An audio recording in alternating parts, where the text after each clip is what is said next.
The Niagara-On-The-Lake Museum proudly announces the acquisition of the historic Carnochan House, making a pivotal moment in the preservation of local heritage and the expansion of cultural resources in the region.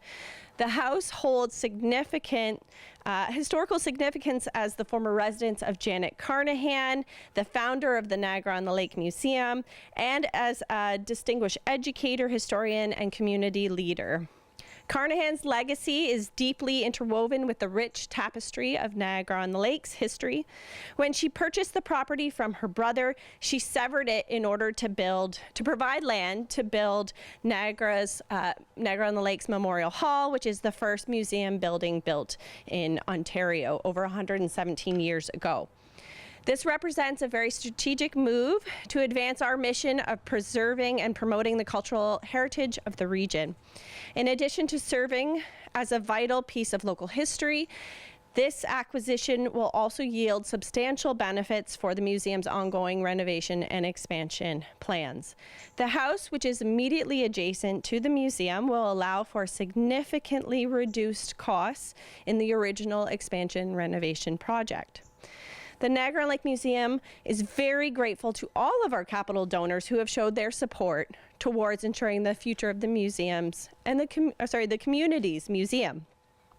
In particular, today I'd like to draw attention to the donors who went above and beyond their capital support excuse me, and directed funds towards the purchase of this home. Those donors are Jeffrey and Lorraine Joyner and Lauren and Vaughn Gettler.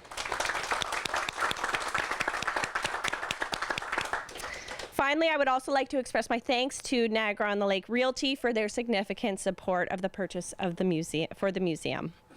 The acquisition of the Janet Carnochan House is a momentous occasion. Not only does it allow us to safeguard an important piece of our local history, but it also brings us one very big step closer to realizing our transformational expansion plans.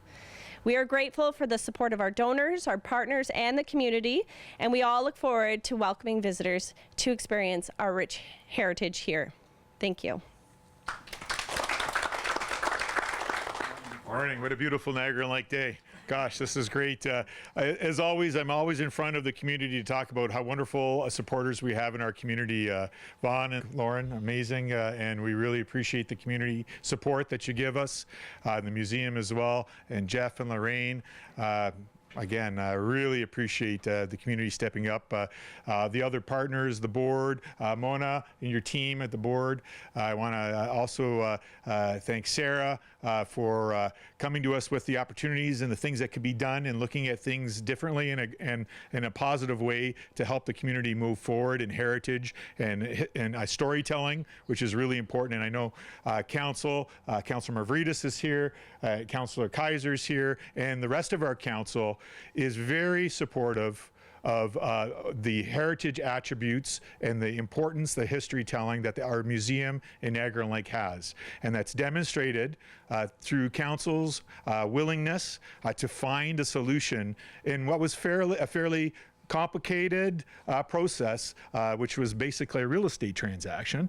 And I think that I'm very proud that the council took that as an important thing to have done. We really felt strongly that was a very important thing to do. Thank you again. I don't think we can thank enough the Joiners, the Gettlers, the town for their support. It's incredible and a huge milestone in this campaign for this museum. And Gary touched on storytelling is what museums are all about, and our connection to heritage. Our museum's vision is to have expanded experiences that connect and engage people with their past, and that's really important here in Niagara-on-the-Lake. Yeah. Drop it in the ground. Drop it on the ground in the front. Yeah, sure. 2, 3. 1, 2, 3. Go. Hey! Well done. We've been fundraising for a number of years, and the town did give us some money towards that purchase, but they gave us money towards the purchase of the initial plan. So when this became available, we obviously needed to pay for the house. We couldn't just say we'll pay for it eventually. So that we talked to the town about taking some of those funds today and using them towards this, which is actually still part of the plan, but viewed in a different way. the museum's strength is behind its governance. We're run very efficiently, effectively, and with principle, and that's really supported by the staff. So we have an amazing team that is, that makes the history live every day. And without that, we wouldn't be where we are today. So I invite everyone to come in, and the other thing I want to mention is the bookstore, because we have a store, and most of what people are interested in is the books. So we have a lot of history and a lot of information. If you want to learn more about the town, then come and visit us.